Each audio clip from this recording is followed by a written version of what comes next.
ಲೋಕಸಭಾ ಚುನಾವಣೆಗೆ ಒಂದಿನ ಅಷ್ಟೇ ಬಾಕಿ ಇದೆ. ಲೋಕಸಭಾ ಚುನಾವಣೆಯ ರಾಯಭಾರಿ ಆಗಿರುವಂತಹ ನಿರ್ದೇಶಕ ನಾಗತಿಹಳ್ಳಿ ಚಂದ್ರಶೇಖರ್ ಅವರು ನಮ್ಮ ಜೊತೆಗಿದ್ದಾರೆ. ಮಾತಾಡ್ಸೋಣ ಏನು ಹೇಳ್ತಾರೆ ಅಂತ ಹೇಳಿ.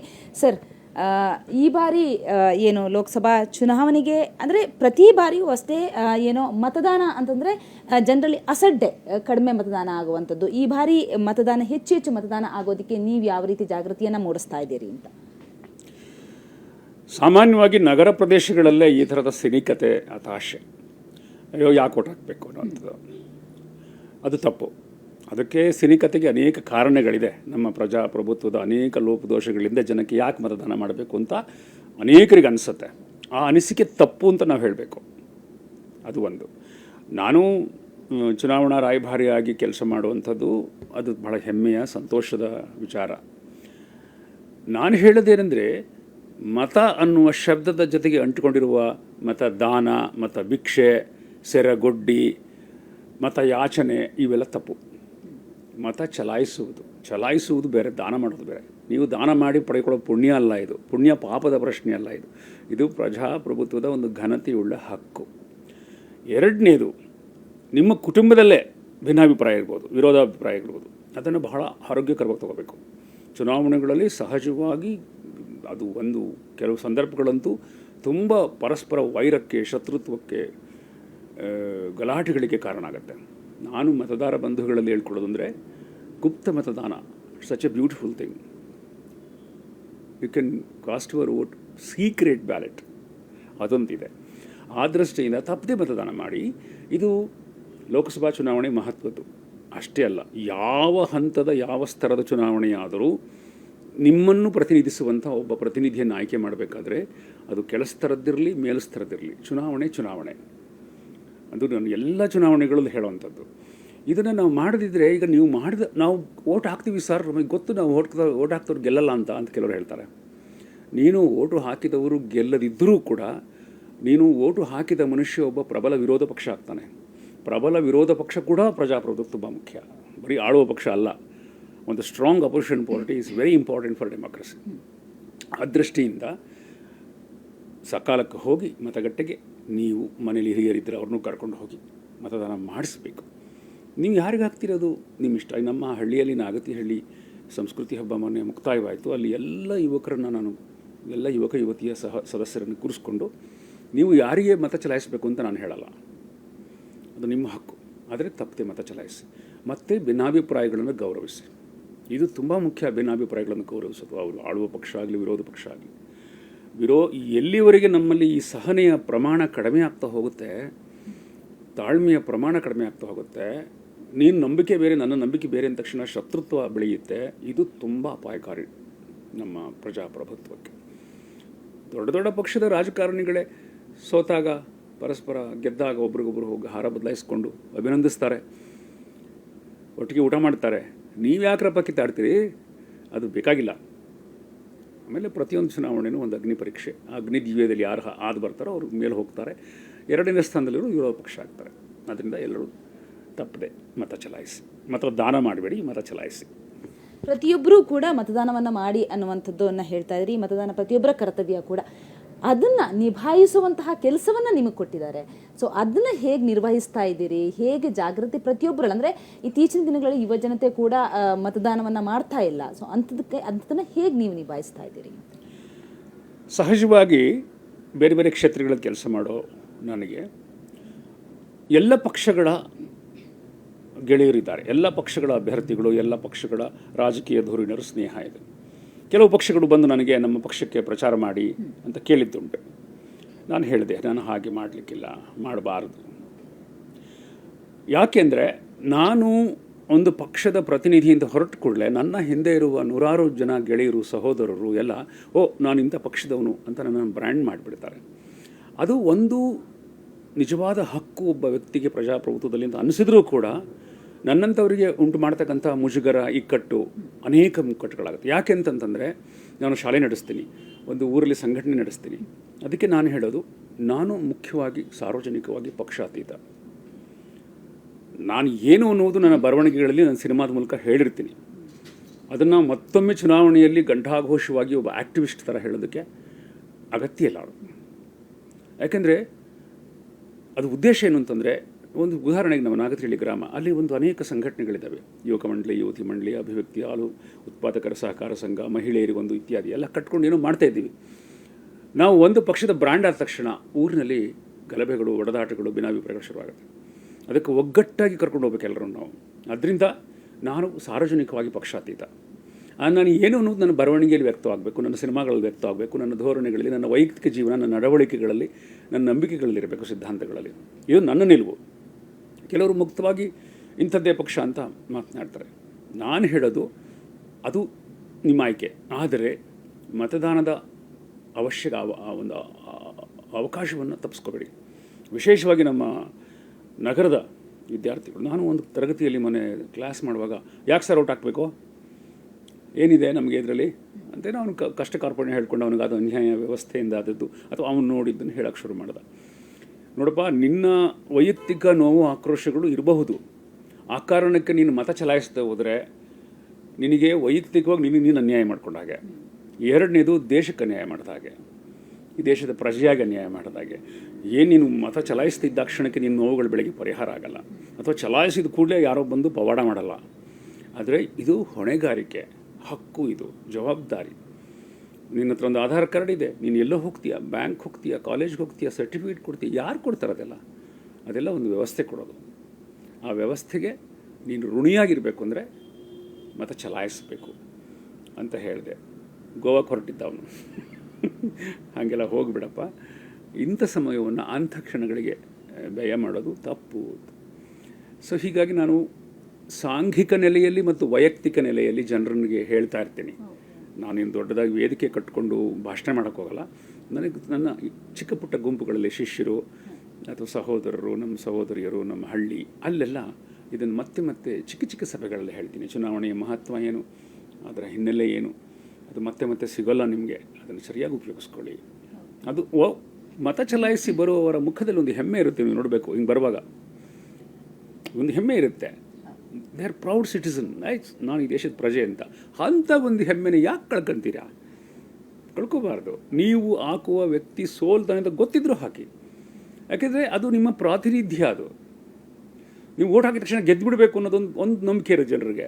ಇಲ್ಲ, ಅವನು ವಿರೋಧ ಪಕ್ಷದಲ್ಲಿ ಇರ್ತಾನೆ, ಅದು ಮುಖ್ಯ ಅಲ್ವಾ? ಅದು ನನ್ನ ಪಾಲಿಸಿ, ನನ್ನ ನಿಯಮ, ನನ್ನ ನಂಬಿಕೆ. ಸರ್, ಈಗ ನೀವು ಹೇಳಿದಾಗೇನೆ ಪ್ರತಿಯೊಬ್ಬರೂ ಕೂಡ ವೋಟ್ ಮಾಡಬೇಕು ಅನ್ನುವಂಥದ್ದು. ಆದರೆ ರಜಾ ಇದೆ, ನಾನು ಎಲ್ಲೋ ಒಂದು ಕಡೆ ಹೋಗ್ತೀನಿ, ಟ್ರಿಪ್ ಮಾಡ್ತೀನಿ ಅಂತ ಅನ್ನೋರಿಗೆ ನೀವು ಏನು ಹೇಳ್ತೀರಿ? ಅವರು ತುಂಬ ಸ್ವಾರ್ಥಿಗಳು, ಸಂಕುಚಿತ ಮನೋಭಾವದವರು. ಈ ಸ್ವಾರ್ಥ ಮತ್ತು ಸಂಕುಚಿತ ಮನೋಭಾವನ ನಾವು ರಾಜಕಾರಣಿಗಳಿದೆ ಅಂತ ನಾವು ಯಾವಾಗಲೂ ನಿಂದಿಸ್ತೀವಲ್ಲ, ಆರೋಪಿಸ್ತೀವಲ್ಲ. ನೀವೇನೋ ಹಾಗಾದರೆ ನಿಮಗೆ ಸಿಕ್ಕಂಥ ಒಂದು ಸಂವಿಧಾನ ಕೊಟ್ಟಂಥ ಒಂದು ಅದ್ಭುತವಾದಂಥ ಹಕ್ಕನ್ನು ನೀವು ಪ್ರಯೋಗಿಸೋದಿಲ್ಲ, ಚಲಾಯಿಸೋದಿಲ್ಲ ಅಂತಂದರೆ ಅದರ ವೈಯಕ್ತಿಕ ಸ್ವಾರ್ಥಕ್ಕೆ, ಮೋಜಿಗೆ ಬಳಸ್ತೀರಿ ಅಥವಾ ವೈಯಕ್ತಿಕ ಆಲಸ್ಯಕ್ಕೆ ಬಳಸ್ತೀರಿ ಅಂತಂದರೆ ಅದು ಆಮಿಷಕ್ಕೆ ಬಳಸುವವರಷ್ಟೇ ಅಪಾಯ. ಯಾರು ದುಡ್ಡು ತಗೊಂಡು ಓಟ್ ಹಾಕ್ತಾರೆ ಅಂತಾರಲ್ಲ, ಅದು ಆಮಿಷ, ಇದು ಆಲಸ್ಯ. ಎರಡೂ ಕೂಡ ಅಪಾಯಕಾರಿ. ಹಣ ತೆಗೆದುಕೊಂಡು ಓಟ್ ಹಾಕಬಾರ್ದು, ವಸ್ತುಗಳನ್ನು ತೆಗೆದುಕೊಂಡು ಓಟ್ ಹಾಕಬಾರ್ದು ಅಂತ ಹೇಗೆ ಅದರದ್ದೊಂದು ಪಾವಿತ್ರ್ಯದ ಬಗ್ಗೆ ಮಾತಾಡ್ತೀವಿ, ಹಾಗೆ ಚಲಾಯಿಸದೆ ಇರುವುದು ಕೂಡ ತುಂಬ ದೊಡ್ಡ ಅಪಾಯಕಾರಿ. ಅದು ಆಲಸ್ಯ. ಅದರಲ್ಲಿ ವಿಶೇಷವಾಗಿ ಗ್ರಾಮೀಣ ಜನರಲ್ಲಿಲ್ಲ ಅದು. 90, ನಮ್ಮ ಜಿಲ್ಲೆ ಅಂತೂ ಮಂಡ್ಯ 90 ಮುಟ್ಟಿಬಿಡುತ್ತೆ. I am so proud. ನಮ್ಮ ಜಿಲ್ಲೆಯಲ್ಲಿ 90% ಇದ್ಬಿಡ್ತಾರೆ ಓಟ್ ಮತದಾರರು. ಇಲ್ಲಿ ನಗರಗಳಲ್ಲಿ ಇನ್ನೂ ಅತಿ ಬುದ್ಧಿವಂತಿಕೆ, ಸಿನಿಕತೆ, ವ್ಯವಸ್ಥೆಯಲ್ಲಿ ನಂಬಿಕೆ ಕಳ್ಕೊಳ್ಳೋದು. ಆದರೆ ಈ ವ್ಯವಸ್ಥೆ ಕೊಡುವ ಎಲ್ಲ ಲಾಭವನ್ನು ಪಡಿತಾರವರು, ಎಲ್ಲ ಲಾಭವನ್ನು ಪಡಿತಾರೆ. ಅವರೇ ಹೆಚ್ಚು ಗೊಣಗಾಡೋದು. ನೋಡಿ, ನಮ್ಮ ಮನೆಯ ಕೆಲಸದ ಸಿಬ್ಬಂದಿಯವರೆಲ್ಲ ಓಟ್ ಹಾಕಲಿಕ್ಕೆ ಊರಿಗೆ ಹೋದರು, ಬಸ್ ಹಿಡ್ಕೊಂಡು ಏನೋ ಮಾಡಿಕೊಂಡು. I am so proud. ಹೋಗ್ತಾರಲ್ಲ, ಬಿಜಾಪುರ, ಬೆಳಗಾವಿ, ಇಲ್ಲೆಲ್ಲೂ ಹೋಗ್ತಾರಲ್ಲ. ಅದು ವಿದ್ಯಾವಂತರಲ್ಲೂ ಬರಬೇಕು. ಸರ್, ಈಗ ಜಾಸ್ತಿ ಮತದಾನ ಆಗೋದಕ್ಕೆ ಏನು ಮಾಡಬೇಕು ಅಂತ ಹೇಳ್ತೀರಿ? ಜಾಸ್ತಿ ಮತದಾನ ಮಾಡಲಿಕ್ಕೆ ಚುನಾವಣಾ ಆಯೋಗ ಸಾಕಷ್ಟು ಕೆಲಸ ಮಾಡ್ತಾಯಿದೆ. ಅನೇಕರನ್ನು, ನಮ್ಮಂಥವರನ್ನು, ನನ್ನ ಇಂಥ ಹಿರಿಯರನ್ನು, ಪ್ರಸಿದ್ಧರನ್ನು ಬಳಸ್ಕೊಂಡು ಜಿಲ್ಲಾ ಮಟ್ಟದಲ್ಲಿ, ತಾಲೂಕು ಮಟ್ಟದಲ್ಲಿ ತುಂಬ ಪ್ರಚಾರಗಳು ಮಾಡ್ತಾರೆ, ವಿಚಾರಗೋಷ್ಠಿಗಳನ್ನು ಮಾಡ್ತಾರೆ, ರೋಡ್ ಶೋಗಳನ್ನು ಮಾಡ್ತಾರೆ, ಬೈಕ್ ಶೋ ಮಾಡಿದ್ದಾರೆ. ನಾನೇ 1-2 ಬೈಕ್ ಶೋಗಳನ್ನು ನಮ್ಮ ಗ್ರಾಮದ ಬೆಳ್ಳೂರಿನಲ್ಲಿ ಉದ್ಘಾಟನೆ ಮಾಡಿದ್ದೆ. ನಮ್ಮ ಜಿಲ್ಲಾಧಿಕಾರಿಯವರು ಕುಮಾರ್ ಅಂತ ಹೇಳಿ ಅವರು, ಮತ್ತು ಶಫಿ ಅಂತ ಹೇಳಿ, ಶಫಿವುಲ್ಲಾ ಅಂತ, ಅವರಿಬ್ಬರು ಬಹಳ ಡೈನಮಿಕ್ಕಾಗಿ ನಮ್ಮ ಜಿಲ್ಲೆಯಲ್ಲಿ ನಾನು ಮಾಡಿದ್ದೀನಿ, ಕಣ್ಣಾರೆ ನೋಡಿದ್ದೀನಿ. ಪ್ರತಿ ಚಿಕ್ಕ ಚಿಕ್ಕ ಊರುಗಳಿಗೆ ಹೋಗಿ ಅವೇರ್ನೆಸ್ ಕ್ರಿಯೇಟ್ ಮಾಡ್ತಕ್ಕಂಥದ್ದು, ಜಾಗೃತಿ ಉಂಟು ಮಾಡ್ತಕ್ಕಂಥದ್ದು. ಆ ಇಬ್ಬರು ದಕ್ಷ ಯುವ ಅಧಿಕಾರಿಗಳ ಒಂದು ಪ್ರಯತ್ನ ನೋಡಿದಾಗ ಎಲ್ಲ ಕಡೆ ಅಂಥ ಕೆಲಸ ಆಗ್ತಾ ಇದೆ ಅಂತ ಹೇಳಿ. ಈಗ ಆ ಚುನಾವಣೆಯಲ್ಲಿ ಭ್ರಷ್ಟಾಚಾರ ಆಗುತ್ತೆ, ಇದಾಗುತ್ತೆ, ಅದಾಗುತ್ತೆ, ಅದಿರುತ್ತೆ ಒಂದು ಕಂಪ್ಲೇಂಟ್ ಅನ್ನೋದು. ಆದರೆ ಕೆಲವು ಅಧಿಕಾರಿಗಳಾದರೂ ನಿಷ್ಠೆಯಿಂದ ಕೆಲಸ ಮಾಡ್ತಿದ್ದಾರೆ. ಅದು ಒಂದು ಆರೋಗ್ಯಕರ ಪ್ರಜಾಪ್ರಭುತ್ವದ ಲಕ್ಷಣ. ನಿಮ್ಮ ಕೆಲಸದ ಒತ್ತಡದ ನಡುವೆ ಈ ಒಂದು ಪ್ರಚಾರಕ್ಕೆ ಅಂತೇಳಿ ಎಷ್ಟು ಟೈಮನ್ನು ಮೀಸಲಿಡ್ತಿದ್ದೀರಿ ನೀವು? ನೀವೇ ಬಂದಿದ್ದೀರಲ್ಲ, ಚಿತ್ರೀಕರಣ ನಡೀತಾ ಇದೆ ಇಲ್ಲಿ, ಓಡಿ ಬಂದಿದ್ದೀವಿ ನಾವು. ಇದು ಏನಂದರೆ ಎಲ್ಲ ಕೆಲಸಗಳನ್ನು ನಾನು ಸಮಾನಾಂತರವಾಗಿ ನಿಭಾಯಿಸುವಂಥ ಒಂದು ಕಲೆಯನ್ನು ಮುಂಚೆಯಿಂದ ಕಲ್ತ್ಕೊಂಡಿದ್ದೀನಿ. It's called a multi task ಅಂತಾರಲ್ಲ, ಮಲ್ಟಿ ಪ್ರೊಸೆಸ್, ಒಟ್ಟಿಗೆ ಮಾಡುವಂಥದ್ದು. ಸೊ ಏನಾಗುತ್ತೆ ಅಂತಂದರೆ, ಚುನಾವಣೆ ಬರೋ ಸಮಯಕ್ಕೆ ಅನೇಕ ಕೆಲಸಗಳು ನಮಗೆ ಬಿದ್ದಿರಬಹುದು.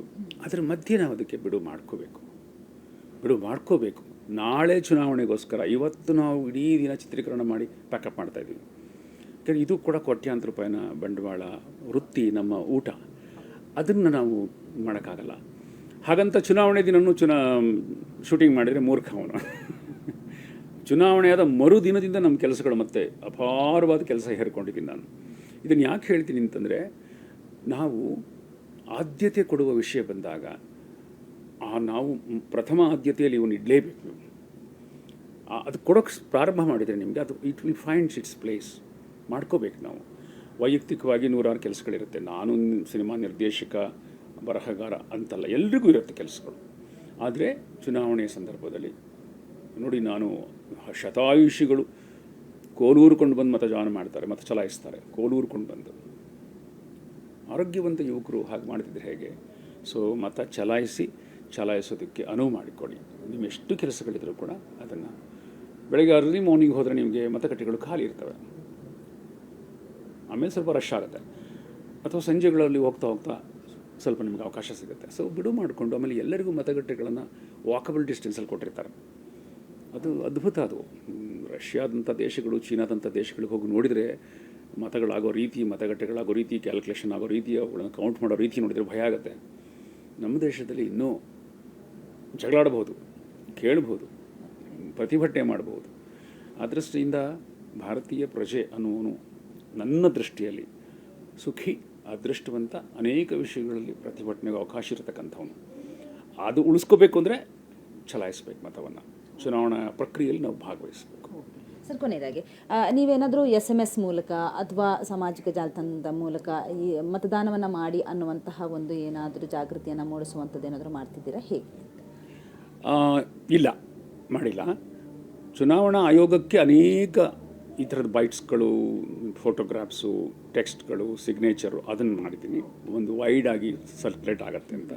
ನನಗೆ ವೈಯಕ್ತಿಕವಾದಂಥ ಈ ಥರದ ಇದರಲ್ಲಿ ಸಮಯನೂ ಇಲ್ಲ, ಮತ್ತು ಅದು ಹೆಚ್ಚು ಪರಿಣಾಮಕಾರಿ ಅನಿಸೋದಿಲ್ಲ. ಅದಕ್ಕೆ ರಿಪ್ಲೈಗಳು ಬರುತ್ತೆ, ಅದೆಲ್ಲ ಬರುತ್ತೆ. ನನಗೆ ನನ್ನ ಖಾಸಗಿತನನ್ನು ಉಳಿಸ್ಕೊಂಡೇ ಇದೆಲ್ಲ ಮಾಡಬೇಕು ಅಂತ. ಸೊ ವಾಟ್ಸಪ್ ಮೂಲಕ ನಾನೇನೂ ಮಾಡಿಲ್ಲ. ಮತ್ತು ನಾನು ಅಂಥ ಕರೆಗಳಿಗೆ, ಅಂಥ ಮಾರ್ಗಗಳಲ್ಲಿ ನನಗೆ ವಿಶ್ವಾಸ ಇಲ್ಲ. ನೀವು ಹೇಳುವುದನ್ನು ಸಾರ್ವಜನಿಕರಿಗೆ ಎಲ್ರಿಗೂ ಕೇಳಿಸೋ ಹಾಗೆ ಹೇಳಬೇಕು ಅನ್ನೋದು ನನ್ನ ನಂಬಿಕೆ. ಹಾಗಾಗಿ ನಾನು ವಾಟ್ಸಪ್ ಬಳಸಿಲ್ಲ ಅಥವಾ ಮೆಸೇಜ್ ಬಳಸಿಲ್ಲ. ಆದರೆ ಮಾಧ್ಯಮಗಳ ಮೂಲಕ, ನಾನು ಈ ಥರದ ಮಾಧ್ಯಮಗಳು, ನಿಮ್ಮಂಥ ಮಾಧ್ಯಮಗಳ ಮೂಲಕ ಅನೇಕ ವಾಹಿನಿಗಳಲ್ಲಿ ಇದನ್ನು ಮಾತಾಡಿದ್ದೀನಿ. ಅದು ಹೆಚ್ಚು ಪರಿಣಾಮಕಾರಿ ಅಂತ ನಾನು ಅಂದ್ಕೊಂಡಿದ್ದೀನಿ. ನಿರೀಕ್ಷೆ ಹೇಗಿದೆ ಸರ್? ನಿಮ್ಮ ಜಾಗೃತಿ, ಮತದಾನದ ಜಾಗೃತಿ ಬಗ್ಗೆ ನೀವು ನೋಡ್ತಾ ಇದ್ದರೆ ಯಾವ ರೀತಿ, ಹೇಗೆ ಜಾಸ್ತಿ ಮತದಾನ ಆಗುತ್ತೆ ಅನಿಸುತ್ತಾ? ನಿರೀಕ್ಷೆ ಹೇಗಿದೆ ಅಂತ? ಗ್ರಾಮೀಣ ಪ್ರದೇಶಗಳಲ್ಲಿ ಇನ್ನೂ ಹೆಚ್ಚಿಗೆ ಆಗುತ್ತೆ, ಖಂಡಿತವಾಗುತ್ತೆ.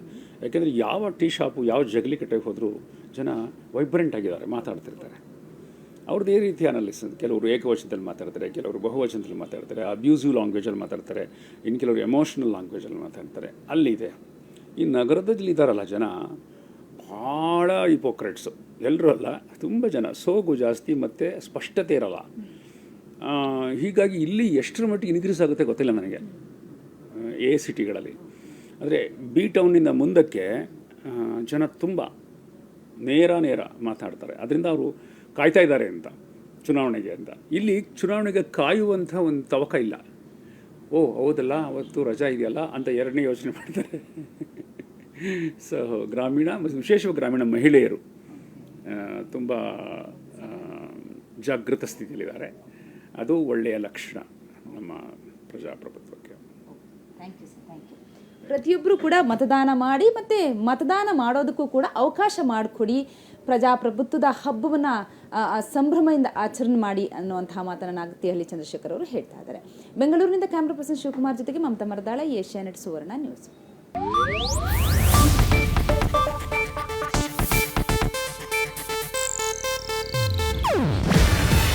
ಇದು ಏಷ್ಯಾನೆಟ್ ನ್ಯೂಸ್ ನೆಟ್ವರ್ಕ್ ಪ್ರಸ್ತುತಿ. ನೀವು ನೋಡ್ತಿದ್ದೀರಾ ಏಷ್ಯಾನೆಟ್ ಸುವರ್ಣ ನ್ಯೂಸ್.